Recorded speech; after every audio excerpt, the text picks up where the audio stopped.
JDS ವಿರುದ್ಧ ಒಂದು ಕಾಂಗ್ರೆಸ್ನ ನಾಯಕರುಗಳು ಕೂಡ ಅಸಮಾಧಾನ ಆಗ್ತಾ ಇದ್ದಾರೆ, ದ್ವೇಷದ ರಾಜಕಾರಣ ಮಾಡ್ತಾ ಇದ್ದಾರೆ. ಅದರಲ್ಲೂ ಮೈಸೂರು ಜಿಲ್ಲೆಯಲ್ಲಿ ಮೈಮೂಲ ಅಧ್ಯಕ್ಷರು ಪ್ರಸನ್ನ ಅವರು ರಾಜೀನಾಮೆ ಒತ್ತಡ ಇರ್ತಾ ಇದ್ದಾರೆ ಅಂತ. ಇದುವರೆಗೆ ಕಾಂಗ್ರೆಸ್ ಪಕ್ಷ JDS ಪಕ್ಷ ಮುಳಿಯೇ ಹೋಯಿತು ಅನ್ನತಕ್ಕಂಥದ್ದನ್ನು ಭಾವಿಸ್ಕೊಂಡಿದ್ದರು. ಈಗ ಮೊನ್ನೆ ಫಿನಿಕ್ಸ್ ಥರ JDS ಪಕ್ಷ ಧೂಳಿನಿಂದ ಮೇಲೆ ಎದ್ದು ಬರ್ತಾ ಇದೆ ಅಂತಕ್ಕಂಥ ಮಾತನ್ನು ಹಲವಾರು ಮೀಡಿಯಾಗಳು ಇದರ ಬಗ್ಗೆ ಪ್ರಶಂಸೆಯನ್ನು ಮಾತನಾಡಿದ್ದಾರೆ.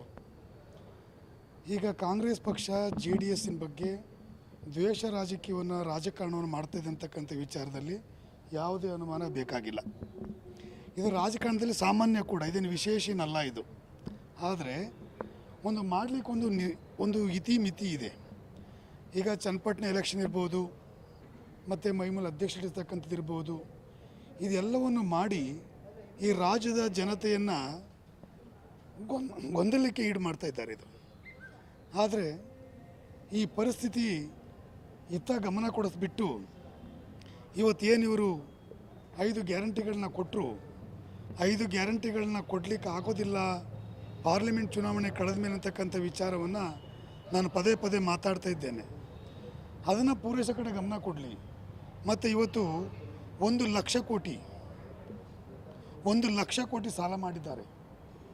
ಆ ಸಾಲ ಮಾಡೋದನ್ನು ಕಮ್ಮಿ ಮಾಡೋ ಕಡೆ ಗಮನ ಕೊಡಲಿ. ರಾಜ್ಯದ ಜನ ಈ ಅನಿರೀಕ್ಷಿತವಾಗಿ ಬಿದ್ದಂಥ ಭಾಳ ಮಳೆಯಿಂದಾಗಿ ರೈತರು ಮತ್ತು ಸಾರ್ವಜನಿಕ ಆಸ್ತಿ ಪಾಸ್ತಿ ತುಂಬ ನಷ್ಟವಾಗಿದೆ.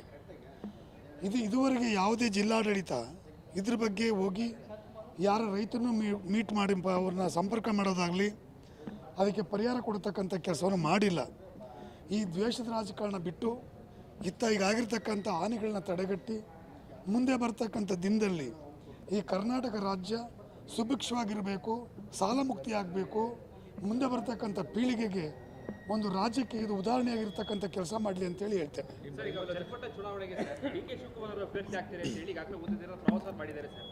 NDA ಕೂಟದಿಂದ ಯಾರು ಅಭ್ಯರ್ಥಿ ಆಗ್ತಾರೆ, ಚರ್ಚೆಗಳಾಗ್ತದೆ, ಹೇಗಿದೆ ಸಿದ್ಧತೆಗಳು? ಈಗ ನಾವು ಮೊನ್ನೆ ಮಾಧ್ಯಮದಲ್ಲಿ ನೋಡಿದ್ದೇವೆ, ಏನು ಇವಾಗ ಬೈ ಎಲೆಕ್ಷನ್ ಆಗತಕ್ಕಂಥ ಕ್ಷೇತ್ರಗಳ ಪೈಕಿನಲ್ಲಿ ಏನಿವತ್ತು ಚನ್ನಪಟ್ಟಣ ಇದೆ, ಅದನ್ನು JDS ಪಕ್ಷಕ್ಕೆ ಬಿಟ್ಕೊಡ್ಬೇಕು ಅಂತಕ್ಕಂಥ ವಿಚಾರದಲ್ಲಿ ನಮ್ಮ ಪಕ್ಷದ ವರಿಷ್ಠರು BJP ವರಿಷ್ಠರ ಜೊತೆಯಲ್ಲಿ ಮಾತುಕತೆ ಆಡಿದ್ದಾರೆ. ಅಲ್ಲಿ NDA ಅಭ್ಯರ್ಥಿಯಾಗಿ ನಮ್ಮ ಪಕ್ಷದ ಕಣಕ್ಕೆ ಇಳಿತಾರೆ. ಅದರಲ್ಲಿ ನಿಖಿಲ್ ಕುಮಾರಸ್ವಾಮಿ ಇಳಿಬೇಕು ಅಂತಕ್ಕಂಥದ್ದು ನಮ್ಮೆಲ್ಲರ ಒತ್ತಾಸೆ. ಆದರೆ DK ಶಿವಕುಮಾರ್ ಅವರು ರಾಜಕೀಯಕ್ಕೆ ಅಲ್ಲಿ ಇಳಿಬಾರ್ದಂತಕ್ಕಂಥದ್ದು ಅಲ್ಲಿಯ ಜನಗಳ ಉದ್ದೇಶ ಆಗಿದೆ, ಅಲ್ಲಿಯ ಜನಗಳ ಅಭಿಪ್ರಾಯ ಆಗಿದೆ.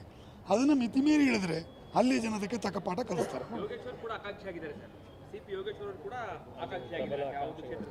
ನೋಡೋಣ, ಈಗ ಅದನ್ನು ಪಕ್ಷದ ವರಿಷ್ಠರು ತೀರ್ಮಾನ ತಗೊಳ್ತಾರೆ. ಯಾರು NDA ಅಭ್ಯರ್ಥಿ ಆಯ್ತಾರೆ ಅವ್ರಿಗೆಲ್ಲ ಸಪೋರ್ಟ್ ಮಾಡ್ತೇವೆ, ಗೆಲ್ಲಿಸ್ತೇವೆ. ಸೂರಜ್ ರೇವಣ್ಣ ವಿರುದ್ಧ ಮತ್ತೊಂದು ಪ್ರಕರಣ ದಾಖಲಾಗಿದೆ ಸರ್. ಯುವಕರ ವಿರುದ್ಧ ಏನೋ ಲೈಂಗಿಕ ದೌರ್ಜನ್ಯ ಮಾಡಿದ್ದಾರೆ ಅಂತ ಹೇಳಿ ಒಂದು ಪ್ರಕರಣ ದಾಖಲಾಗಿದೆ ಒಡಲಿಸಿಪುರದಲ್ಲಿ. ನಾನು ಬೆಳಗ್ಗೆ ಪೇಪರ್ನಲ್ಲಿ ನೋಡಿದ್ದೀನಿ, ಸರಿಯಾಗಿ ವಿಚಾರ ನನಗೆ ಗೊತ್ತಿಲ್ಲ, ತಿಳ್ಕೊಂಡು ತಮ್ಮ ಹತ್ರ ಮಾತಾಡ್ತೀನಿ. Thank you.